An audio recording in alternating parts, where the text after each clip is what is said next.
what's your immediate thought? Anybody got, what's your overwhelming thought of homosexuality? Yes, thank you, Keith. Hey, okay. I told you we had so many varying issues. Yes. Okay, good. Kevin? Well, I think we have to have an approach it from that viewpoint of God doesn't like the sin, but he still loves the sinner. Okay. And so we as Christians need to find that balance between showing that godly love, but still not saying, well, that lifestyle. Okay. Oh, yeah. Yep. That's because somebody said they believe in the lies. Is that Jason? He said they believe in the lies. Is that Jason? Yeah. Yeah.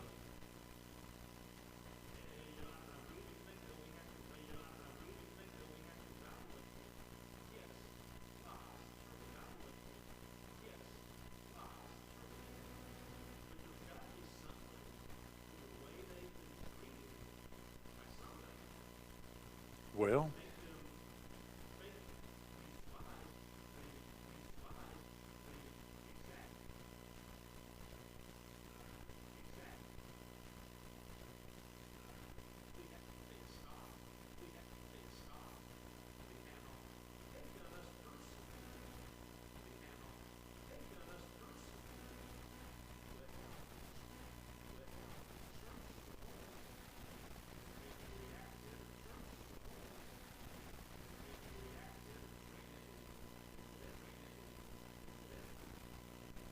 Kevin, you want to come teach this?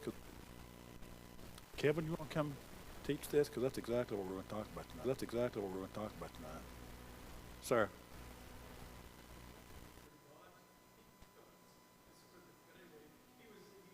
Right, right. When it comes to the homosexual community, they're afraid of the people, and guess what? The people are afraid of them too. And that's sad from both ends of it. That's a separation.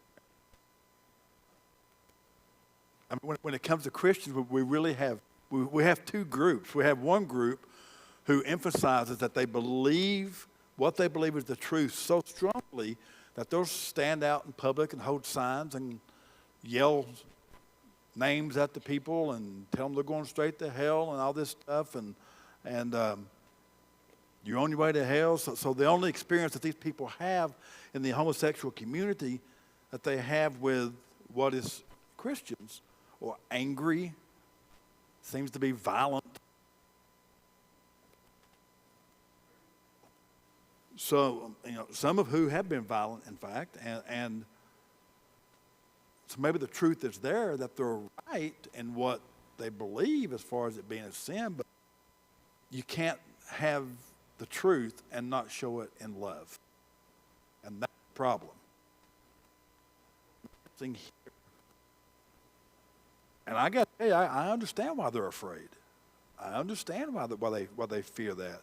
Under the same banner of Christianity, other groups that will say to the homosexual group, hey, it's not even a sin. It's okay. We're going to welcome you. We're going to even make you pastors and priests, and don't worry about it. You know, God understands. They show them the love, but they don't tell them the truth. The truth. It's not effective.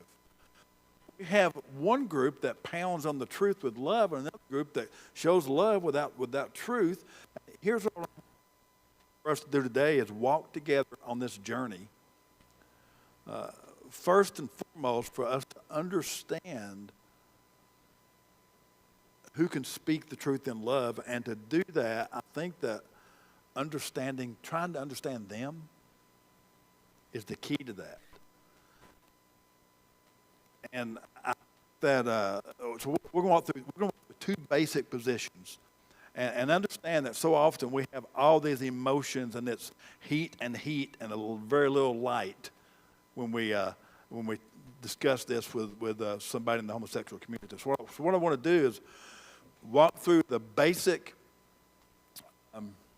the basic positions of this community, and then walk through the basic positions of Bible-believing Christians.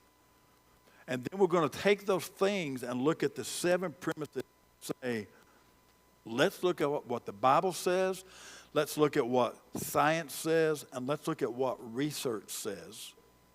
And with these line up accurately with the facts. So with that here and the positions of the homosexual community here, we're going to start that. First of all, it's this. They would tell you it's a moral alternative sexual orientation. And you would ask, why would it be that? And they would say to you, well, I was born gay. You hear that. They claim that they're born gay. Therefore, as I think, who said this? Maybe Sarah? Somebody said this. Homosexuality is an identity. So to them, it's who I am. And if it is who I am, and I am made this way, then to them it has to be normal and natural. And if it's normal and natural, you may have a different idea about sexuality, but this is just an alternate way to live in your sexual practice. And last but not least, it's a civil rights issue. Heard that before. So this is all things that they claim. I mean, there are civil rights issues with women's livers. There are civil rights issues with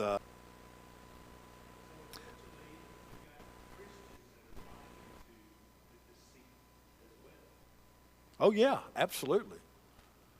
Hang on a minute. Okay, hang on a minute. Do we?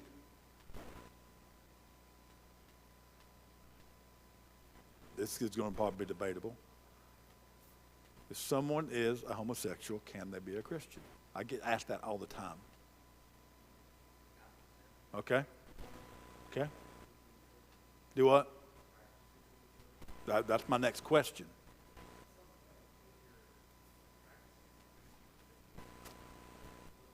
Yeah. Yep.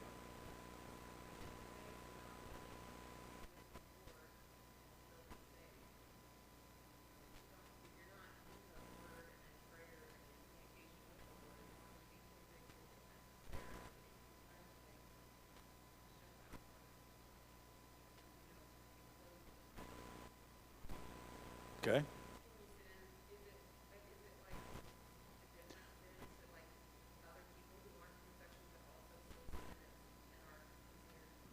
Right.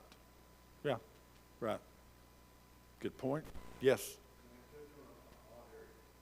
Hey, that's all we're talking about. It's odd.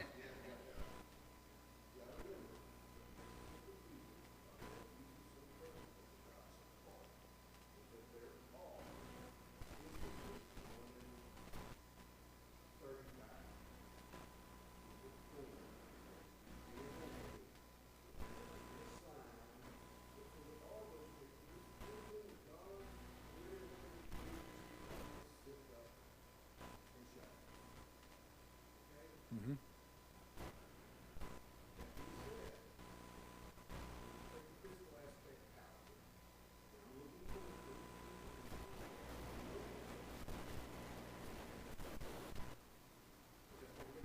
Mm-hmm. Sure. Yeah.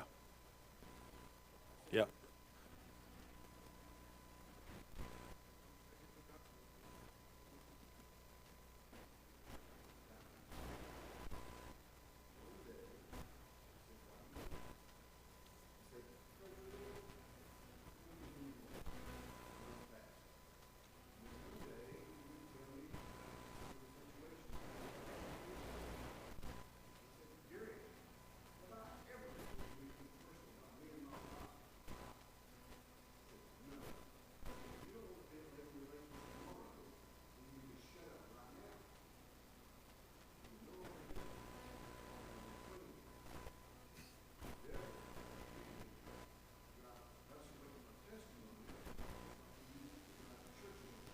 Yeah.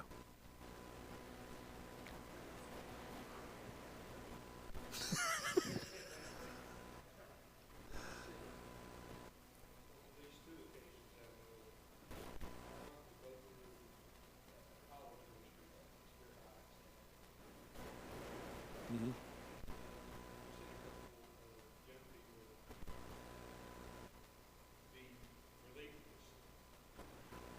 Yeah.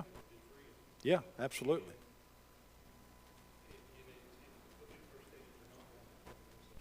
Right. Yeah, and we're gonna tackle that here in a minute. Yeah. So according to our belief, it's a destructive lifestyle, and it's destructive um, relationally, emotionally, physically, spiritually, in every aspect. And finally, it's not a civil rights issue; it's a moral issue. And so let's look at what science says. What does research say? What does the Bible say? So here are 7 premises. Premise number 1, I was born this way. Okay? Let's look at this. We're going to look at 3 areas. Let's look at the genetic factors.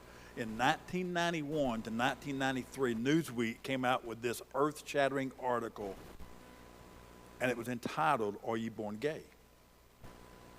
And it was the first study that was made that made national prominence, and it was by Simon LeVay, and the biological basis for homosexuality. And it basically said that we now know that there is a genetic link which causes homosexuality.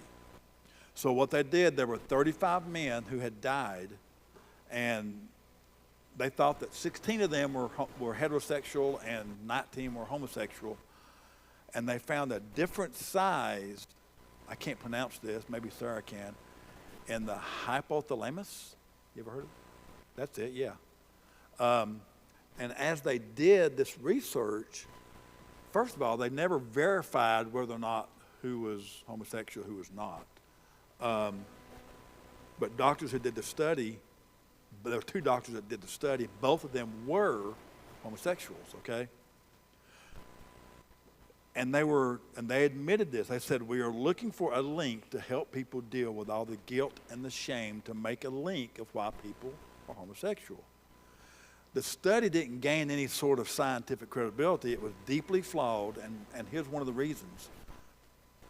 They had exceptions of the size of this, what's it called? Yeah. In a very small group of 3 people out of the group. And one had a smaller and one likewise in the other group. So that was the first link, and it didn't hold up scientifically. So it was never seen as that. But if you read the research, what you'll find is that this is a study that many times has been misquoted. And a second study that was supported by Dr. Michael Bailey of Northwestern University and Dr. Richard Pallard of Boston University, where they reported that in male twins, when one is homosexual and the other, if one done, and in terms of all the literature that you read and the study and the group, I mean the scientific things, although there's a desire to make links, the scientific things, although there's a desire to make links, there's absolutely no correlation at all between genetic absolute in any way to any type of homosexual behavior origin. None. Sexual behavior origin. None. Studies by Johns Hopkins University and Albert Einstein College of Medicine. A pro-homosexual scientist by the name of Elgin Hooker and Masters and Johnson, there were some other guys, they all deny that there is any genetic link. And these guys are pro-homosexual. They're saying there is no genetic link. They agree that the connection between genetics and homosexuality is simply a myth. So what we need to understand in the popular culture, if you're a young person is that, or if you're an old person, I guess, if it's shouted long enough and it's shouted loud enough, this is what most homosexual people are told. And this is what, sadly, this is what some people are taught in some churches. And that's what's sad. You go to school and you talk to your friends and you're told, you know what, those feelings, that attraction that you have, you're homosexual. You were born that way. You want to touch and want to be around. Something changes inside. And you want to touch and want to be around. Something changes inside. And it's during that time, that the preteen, pre-puberty time. And I noticed in kindergarten. He started kindergarten. Bright, smart kid. Bright kid, great kid. I love him to death, man. He's a super kid, very nice, very respectful little boy. About midway through kindergarten, he starts getting on the bus wearing dresses. And I'm like, okay. And it went on, so then every day, he grew his hair out long. He's wearing dresses. Kindergarten, folks. So, the Gina Bird, who was the principal of Farragut Primary School at the time, she's retired now, fantastic principal. She comes out to my bus one day, and there's nobody on the bus. I'm waiting on the kids to get out, and she goes, "Hi, Barry." I said, "Hi, Gina," because she had never come out there hardly and talks to us. She said, "Okay." She said, "You know, Juno."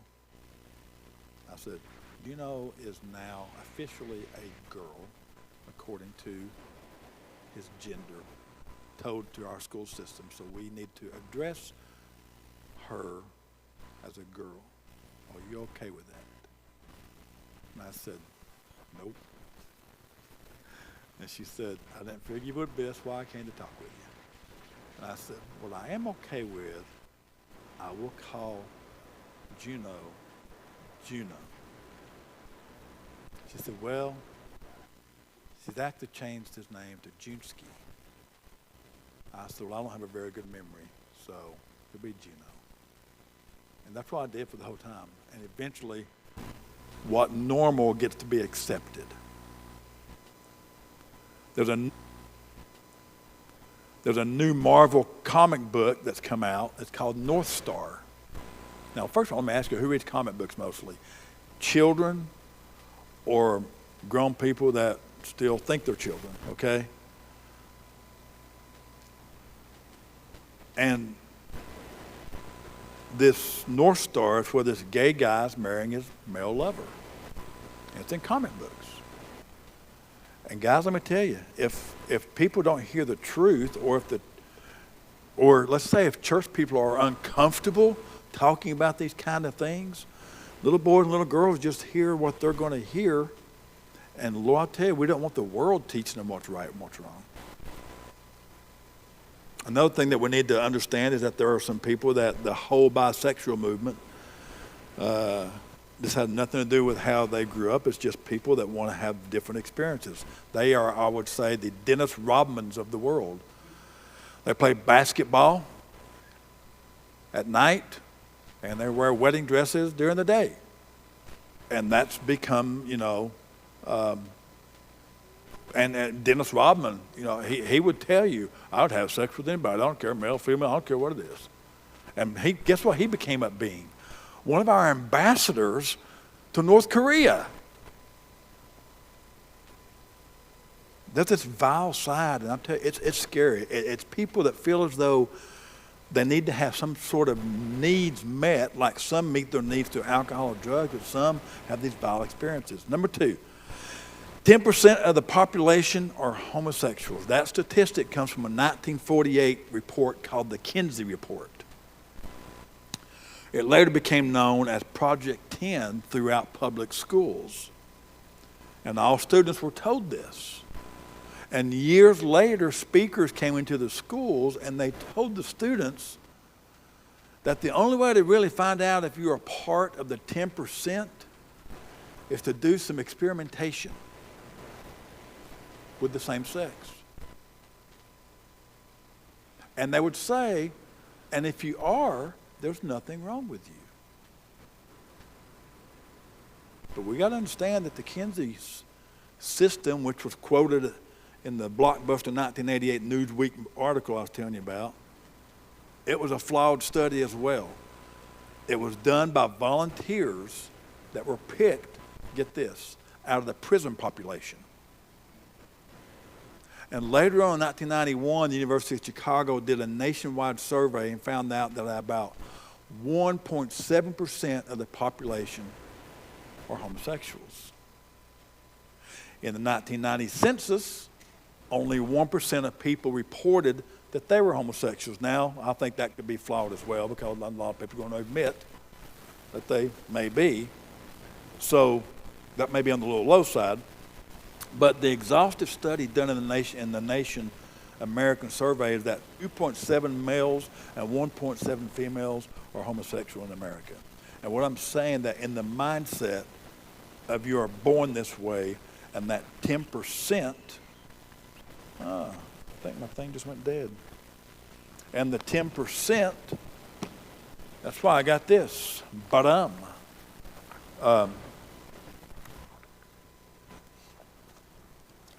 it didn't have a full charge. My charger cord was having an issue, so. But 10%, how can 10% be wrong? So they simply do not line up to the scientific research, even done by those in the homosexual community themselves. They're like, this isn't correct. This is not accurate.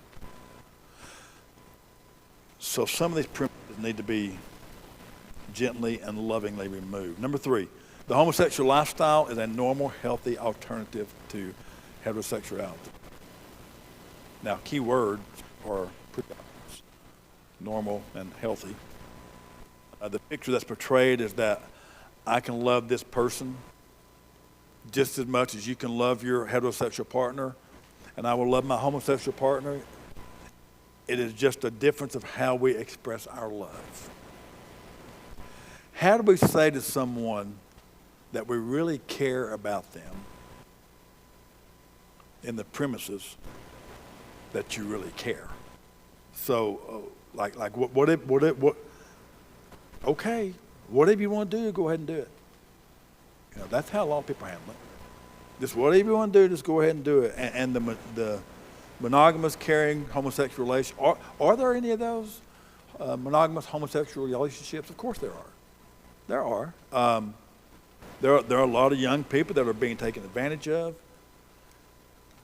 And if you believe that you're born this way, that 10% of the population is this way, and you believe that this is just normal and it's just an alternative, but those people have to be somehow understood by the church, but not agreed upon by the church. And they need to be loved, and much of their behavior and their acting out is not any different than our behavior and our acting out in other areas of our lives. The sexual practice of homosexual, it is so important because we had this idea that, and we're not so clear on how homosexual practice works. The high rate of disease is astronomical in that community. Why would that be? Could it be because that's not the way that God created it to be? Logically, it's a lifestyle that has the inability to reproduce. And historically, we are living in a time where there's never been to date a culture that has ever survived, a society that's ever survived when homosexuality has become mainstream accepted by all. Look at Sodom and Gomorrah. It's a death style, but we need to say that with the same way and the same compassion that we would to someone that has cancer. And I mean, when we see that massive amount of money that goes into research for trying to scientifically prove that homosexuality is triggered or whatever, it's comparable to the research that's going into cancer, the amount of money that's been spent. But we need to let them know that, you know what, the evidence is just not there for that. It is a choice. And we know that almost 70% of alcoholics, for example, there is at least a genetic predisposition that leans towards becoming an alcoholic. But when we tell them this, we say, well, you know what, you're just going to be drunk your whole life. That's just who you are. There's a predisposition there. For some people, for stealing or lying, even if there's a genetic connection there, it's because it's a fallen world that we live in. And what people need is this. They need to have love shown to them. And we need to understand that they may have temptations in areas that you and I don't. Their sin is simply just more different than our sin. I can't tell you how many times I've been asked this question. What would you do if you had a gay couple come to your church? And it baffles me when I'm asked that question. I would welcome them. I would love on them. I would pray that they are hearing the truth of God's word while they're sitting here in this building. Not only hearing the truth, but they're feeling the truth from our people. And you know what? I believe our people would show love. We're that kind of church. We really are. But what's really hard is when you're away from the church setting and maybe you're by yourself and you come across someone that is a homosexual, your mindset may not be the same as you're in here trying to show love to somebody, because the way that many people were raised. And it just takes over sometimes. You have to say, stop, wait a minute. Jesus Christ loves this person. Jesus Christ died for this person. And we have to show grace and let them know that grace is available. But we need to lay this out carefully and deeply. And with that love, we have to include the truth with the package. The truth has to be there because it's not okay. That's just like if Cody was a drug addict. It's not okay. I love you, but it's not okay. Or any other sin you want to throw out there. It's not okay. And it's interesting. There's all kinds of churches do all kinds of things for people dealing with divorce, people dealing with addiction, people dealing with anger. But they don't do a lot when it comes to homosexual. And I think because they just like, we need to keep our hands off this. But except for the ones that welcome it, but the problem is they welcome it with the love, but they don't approach it with the truth. So we got a huge gap here. I want to close with a couple of verses, and I'll speak on them briefly, and then we're done. Matthew chapter 9. They're not going. I think they are on the board actually. I'm going to be up there. Matthew chapter 9, starting verse 35. Jesus traveled through all the towns and villages of the area. And Levi, sitting at a tax collector's booth, "Follow me and be my disciple," Jesus said to him. So Levi got up, left everything, and followed him. Later, Levi held a banquet in his home with Jesus as the guest of honor. Many of Levi's fellow tax collectors and other guests also ate with him. But the Pharisees and the teachers of religion, of religious law, the church at that time, complained bitterly to Jesus' disciples